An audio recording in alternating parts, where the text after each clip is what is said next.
with our teacher expectations, we talk about social media, and we all know that social media is in the media right now with everything going on.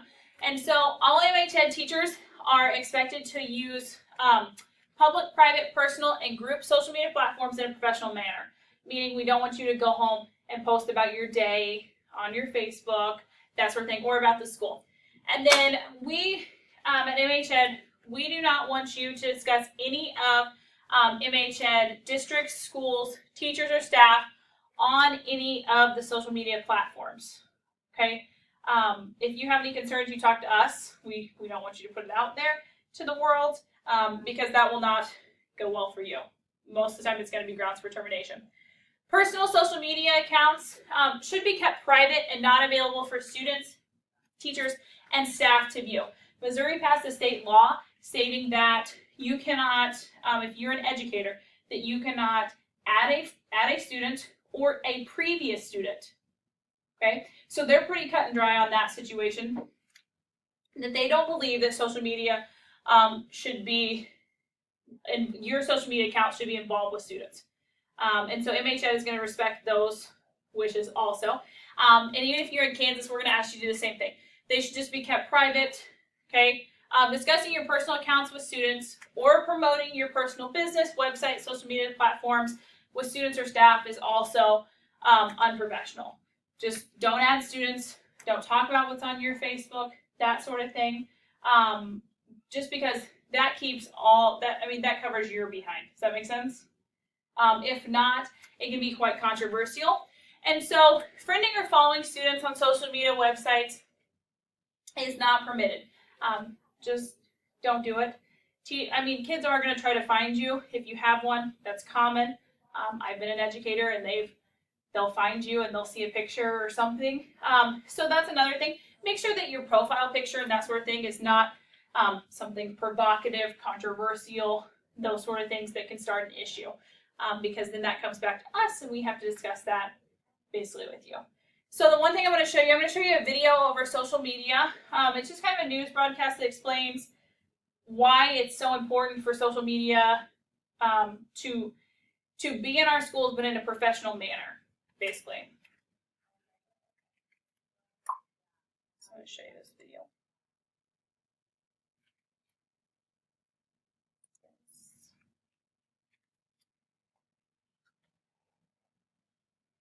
Well, now there are some new guidelines that the Department of Education is putting out there to make sure teachers use these social media sites in a constructive way. So the Department of Education, yes, they put these out, instructions for teachers, and let's face it, I think it's a little strange if a teacher and a student, are friends on Facebook. Or not strange, but it sets up conditions that, something unprofessional could happen.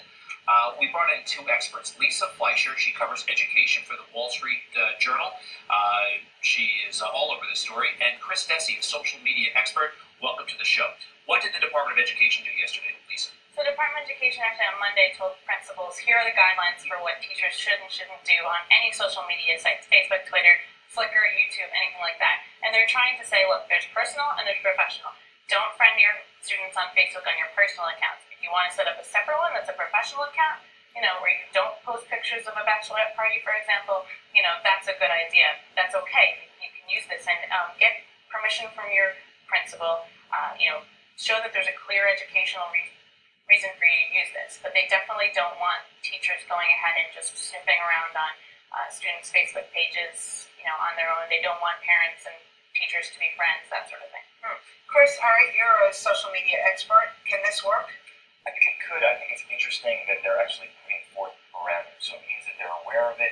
It means that there's a dialogue, there's a conversation, which is always going to be healthy. However, I think it's really important that the teachers are educated about the manner in which they can have these types of conversations, because when there are gray areas, parents get concerned. If there are notifications and a parent can sign off and say it's okay for the teacher and my child to have this conversation, that's good, because you can see that there's a potential for a setup for a really big flare-up. And the potential is still there, and the situation is still gray, Lisa, because these are recommendations, these are advisory. It's still legal, or it's not against policy to friend a student on Facebook if you are their teacher, correct? Right, and the Department department sort of says these are strong recommendations, and the way that they're worded, the way that they're written, it almost seems like it's absolutely necessary. But just remember, Greg, that there's also, other regulations about bad behavior. I mean, as the department puts it, they're sort of like, look, if it's okay in the classroom, it's okay online. I mean, if you wouldn't do something in the classroom, you shouldn't do it online. Are they going to train these teachers, or this is it? They're basically Yeah, they're going to have a couple of sessions in May and June and July, I think, in terms of showing what are the best ways, what are some of the great ways that people do use Facebook's, Twitter, other social media accounts. Let me just ask you this. Why didn't they just make it mandatory? No contact on private Facebook pages between teachers and students. personal, professional, period. None. That's a good question. I'm actually not sure why they didn't just pass rules to the Council for Education policy. I would assume that the reason why they're not doing it is just because it's so ubiquitous. I mean, we have 800 million people on Facebook, and I think that there's still that potential for people to cross the line. So instead of saying don't do it at all, they realize probably that if they say don't do it at all, they're going to have lots of violations right out of the gate. The problem with social media is about socializing, okay? And that's it. Now, a lot of these schools have their own website where the teachers and the kids can correspond with one another in a safe way, talk about homework, that kind of stuff. Why do you need to have your teacher Facebook you, or you Facebook your teacher? My son has done that, and you know what? He'll go, Mom, look at this picture of so-and-so. It's not good. It's dangerous. I think there are also people react to fear in Facebook because they realize there are photographs of them at parties and doing social activities. There are other social networks that could potentially help facilitate conversations.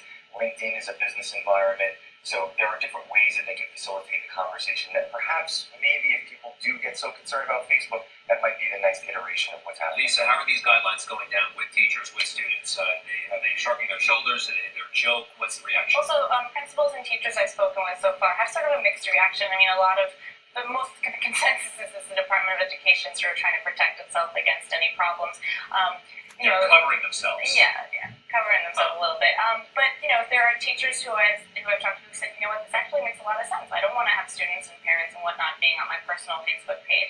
This helps me out a bit. Some principals think it's a bit much work for them because they're required to monitor basically what's going on their teachers' Facebook pages or any social media sites, any blogs, any comments that people leave. And but there are some teachers who say there's actually really great uses for me to be friends with students on Facebook. For example, because these teachers care about the whole student in terms of their social and emotional growth. No, teachers do. I agree. So one teacher I spoke with yesterday, I actually had a really good example. He teaches a class that's more like a health class or like a family life class. And if he sees a picture, let's say, of a 16-year-old girl that's pretty inappropriate on Facebook, he uses that as sort of a teachable moment in class and says, do you realize that the public, this is out there, this is the image that you're presenting to the world? And, certainly they could create a curriculum that says you shouldn't do this, you shouldn't do that, but unless it actually affects that student, unless it's like, about themselves, they're probably not going to pay attention. Mr. Fleischer from the Wall Street Journal, thank you. Chris Tessie, what's the name of your media company? It's called Silverback Social. And what do you do there exactly?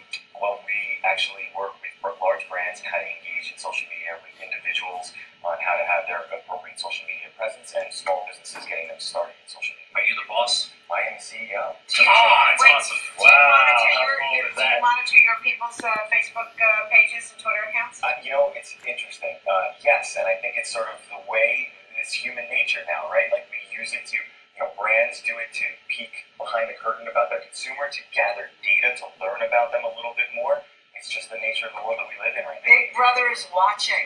Yeah, but Big Brother's a private citizen, with a big title. Yeah. It's not what George Orwell said. Okay, so tell me kind of your take, your thoughts on social media, kind of in and out of the classroom, based on a private, personal level. What do you think? Do you agree with any of that they said? And keep in mind that's the Department of New York too that they're talking about. But do you think it's appropriate for teachers and students to be friends like on private profiles? No. Yeah, they should be separate. So I understand the need for a way of communication with students, right? Like a lot of times there's ways to communicate. And if you have some sort of learning management system like Canvas or Blackboard or something where they can email, But a lot of times it does draw a line and it does just make more controversy. And then, I don't know if you saw, like, when I clicked down the YouTube video, but it showed, like, a list of teacher got fired for this and this and this. And that's basically what they're just trying to protect everyone. Because right now we can't lose teachers in a declining field, right? And so that's basically what, why I just showed the social media portion, is so that everyone understands the difference